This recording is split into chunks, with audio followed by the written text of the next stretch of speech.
for me, it was just, I just felt isolated and lonely at the time. So I thought oh, maybe this will find comfort and maybe this will help.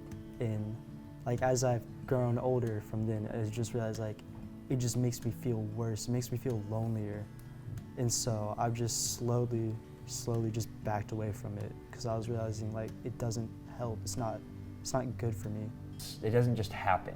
It starts off somewhere. It starts off as a thought or as a thought or in a place.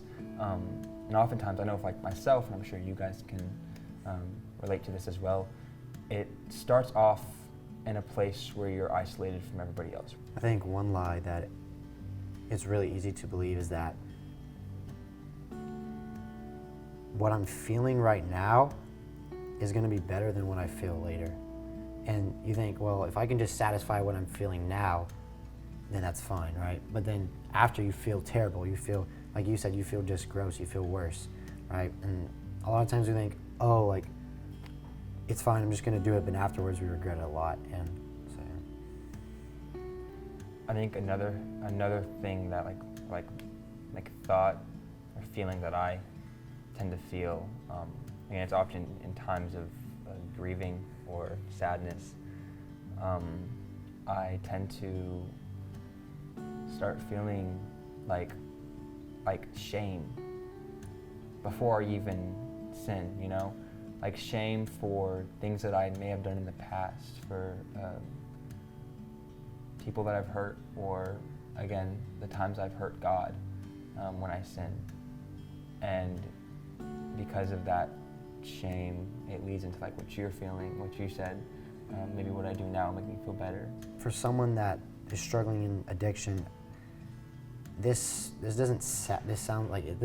sounds obvious, but whenever we make certain choices, right, like little choices, oh, I'm gonna look at that woman like that, or oh, I'm gonna go to this, like whatever causes you to sin, right? When you can repeatedly make these choices, it becomes habit. And then after you keep doing these habits, it becomes your identity, right? So over time, you're just gonna say, well, I'm just stuck in this sin, this is who I am, right? And that's not what Christ calls us to do, right? Christ calls us to freedom. He offers freedom from our sin. We don't have to be stuck in it like we were before Christ, right?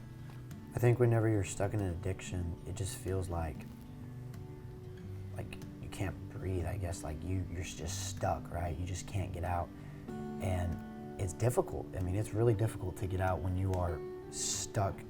And it can feel like it's permanent, right? But it's not. And we can all overcome.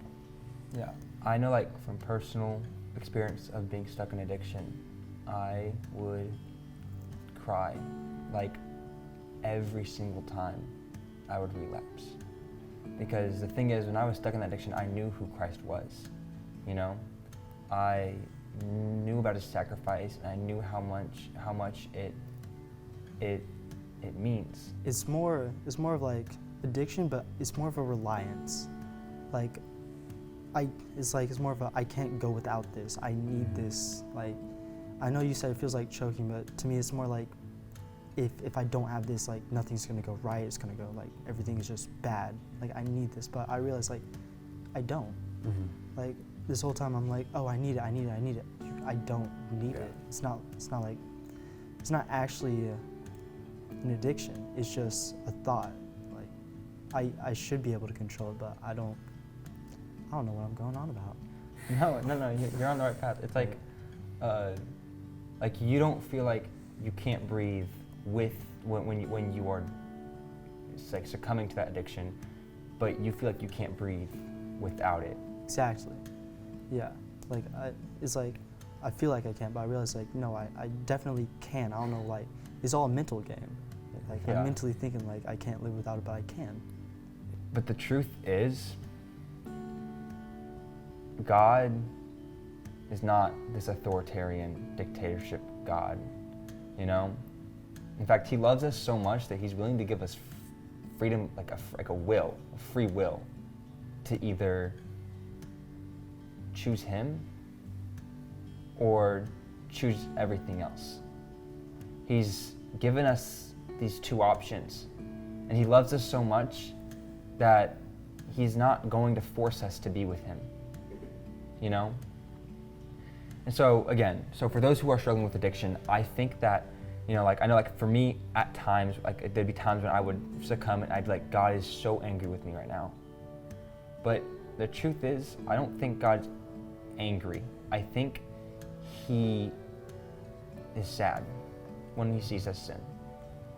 He's a father to us. It's like when a father sees their son go out and do something crazy.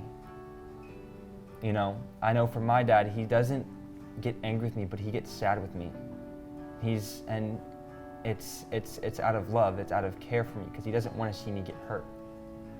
Don't look at God as an angry God, but look at him as a loving and caring God who is sad for you and just wants you to return home to him. Yeah, I think you hit it like perfectly. And when, like you said, God is sad after we sin, right? He's not angry. He's not like, okay, let me just kill him or whatever. Like he's sad, and he loves us. And a lot of times I know, like, even for me, it can be hard to understand the love of God. And like, does he really love me? Like how does this work, right?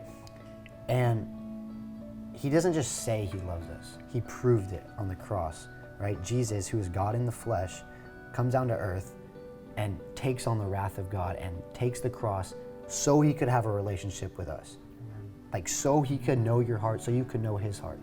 And when you sin, it separates you from God, right? And so God hates that. God hates the fact that you're getting separated from him. Not so much as, oh, he's sinning, but the fact that, oh, my son is running away from me, or my child is running from me. Mm-hmm. Yeah, and I just want to I can kind of relate that to more real life experience, because I know one point I had really bumpy area of life, doing harmful ways of trying to get rid of it, hurting myself. And my dad came to talk to me about it, and I was scared because I was like, oh, he's gonna be mad, he's gonna be yelling at me. And when I looked up, it wasn't anger, I saw tears. And that's when I realized he wasn't angry with me, he was just sad. He was worried because he loves me, he cares about me, and he doesn't want to see me go through this path, but he knows he can't stop me from going through this path. So he's just hoping that I will come back and slowly start relying on him and trust him. I feel that's the same way with God.